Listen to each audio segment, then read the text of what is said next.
Hello বন্ধুরা, আশা করি তোমরা সকলেই খুব ভালো আছো। আর আমার নতুন আরেকটি ব্লগে তোমাদের সকলকে জানাই অনেক অনেক স্বাগত। আর আজ হলো সোমবার, এখন সকাল 10টা বাজে, আর আমি এই সময় থেকে আমার আজকের ব্লগটি শুরু করলাম। আর এই দেখো বন্ধুরা, এইমাত্র আওয়াজ পেলাম ধুপধুপ করে আম পড়ার, আর গিয়ে দেখি 6টা আম পড়ে আছে। বলো কবে হিমসাগরের সময় চলে গেছে, এখনও গাছটাতে না আমার আম দিয়ে যাচ্ছে। বাজারে হিমসাগর আম কিন্তু এখন আর নেই, এখন ন্যাংরা, তারপর চোষা এই ধরনের আম আছে, আম্রপালি। কিন্তু এখন হিমসাগর আম উঠেই গেছে বাজার থেকে, কিন্তু আমার কাছে ঠিক আম দিয়ে যাচ্ছে।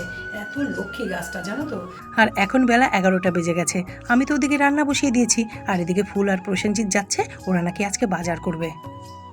ওদের বাবা এতবার না করলো যে না করতে হবে না, ফ্রিজ ভর্তি বাজার করা আছে, তবুও না, ওরা নিজেরা বাজার করবে দুজনে। তবে জানো তো, আমি একদম না করিনি। কি বলো তো, ওরা তো একটু বড় হয়েছে না, ওদের তো একদিন ইচ্ছে হতেই পারে যে একটু বাজার করে আমাদেরকে খাওয়াবে।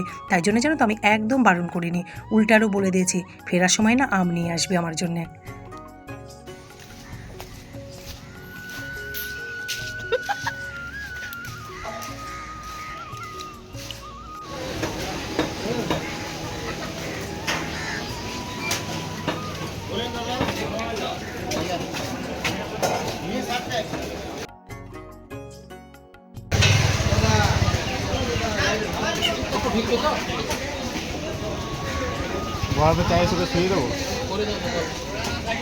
আমরা এখন ফিরছি, এক হাতে আম, আর এই যে ওর হাতে আরেকটা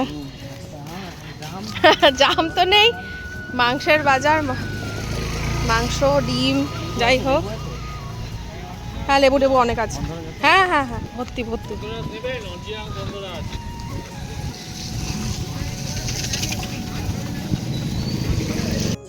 ওরা জানো তো অনেকক্ষণই বাজার নিয়ে এসছে, কিন্তু আমি না তখন বাজার উঠাতে পারিনি, কারণ আমি রান্না করছিলাম, তারপর স্নান করলাম, পুজো ছিল, তাই জন্য জানো তো এই দিকটাতে আর হাত দিতেই পারিনি। এই যে এখন বাজার তুলছি।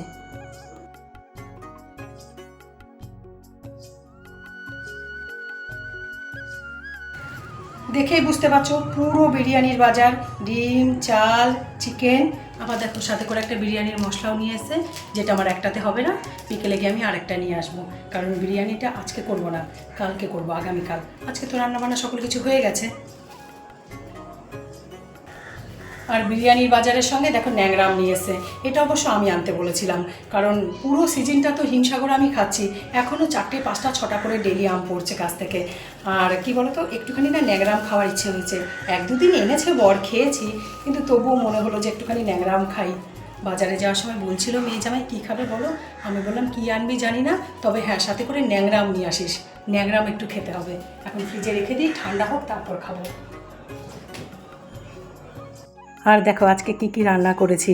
এখানে করেছি কাঁচা মুগ ডাল, আর এটা হলো আলু পনিরের তরকারি, ঝোল ঝোল মাখা মাখা করে নিয়েছি। আর এটা হলো আগের দিনে রান্না করা মাটন, এতটা জানো তো বেশি হয়েছে, গরম করে নেবো মাইক্রোওয়েভে, তারপর ভাতের সঙ্গে সকলে মিলে খেয়ে নেবো। আর এখানে কি রান্না করেছি বলো তো, চিংড়ি মাছ আর পুঁই শাক দিয়ে না 5 মিশালি সবজি।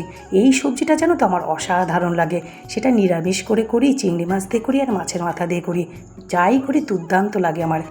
আর এখানে দেখো একটু আলু সিদ্ধ দিয়ে নিয়েছি, আজ না ডালের সাথে একটু আলু সিদ্ধ খেতে ইচ্ছে করলো, পেঁয়াজ ভাজা লঙ্কা ভাজা দিয়ে রেডি করে রেখেছি, খাওয়ার সময় মেখে নেবো। আর এটা তো গরম গরম ভাত। আর এটা হলো ফ্রিজের যা যা পুরনো সবজি ছিল সকল কিছু কেটে কুটে না একটা ভাজা করে রেখেছি। আর আজ তো সোমবার, বর তো ফ্রেশ বাজার করেছে, তাই জন্য আগের যা যা সবজি ছিল সকল কিছু কাজে লাগিয়ে দিলাম। আর এদিকে দেখো বাইরেটা কি বৃষ্টি হচ্ছে, সকল জামা কাপড় উঠানো হয়ে গেছে জানো, আর 2-3টে জামা কাপড় যে বাইরে ছিল সেটা আর খেয়ালই ছিল না।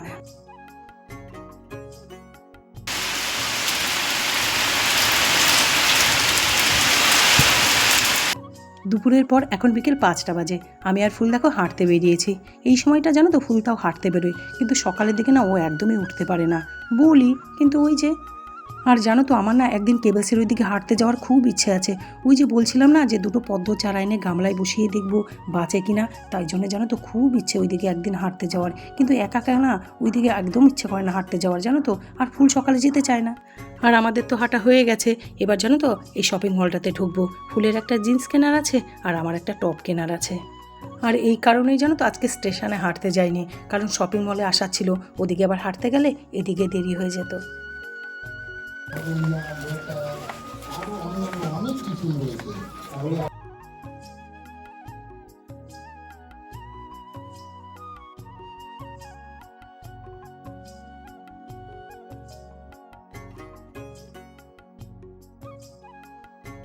আমাদের এবার শপিং করা হয়ে গেছে। আমি একটা টপ কিনলাম, মানে কুর্তি স্টাইলের টপ কিনলাম, আর ফুল একটা জিন্সের প্যান্ট কিনলো। এবার বাড়ি ফিরবো। আর আমার প্রিয় বন্ধুরা, আমি আমার আজকের ব্লগ এখানেই শেষ করছি। আবার তোমাদের সকলের সঙ্গে দেখা হবে নতুন একটি ব্লগের সঙ্গে। আর ততক্ষণ আমার সকল বন্ধুরা তোমরা ভালো থাকবে, সুস্থ থাকবে। আর আমার ব্লগটি যদি তোমাদের একটুও ভালো লেগে থাকে তাহলে একটি লাইক করবে, শেয়ার করবে, আর প্লিজ আমার চ্যানেলটি সাবস্ক্রাইব করে দিও। বাই।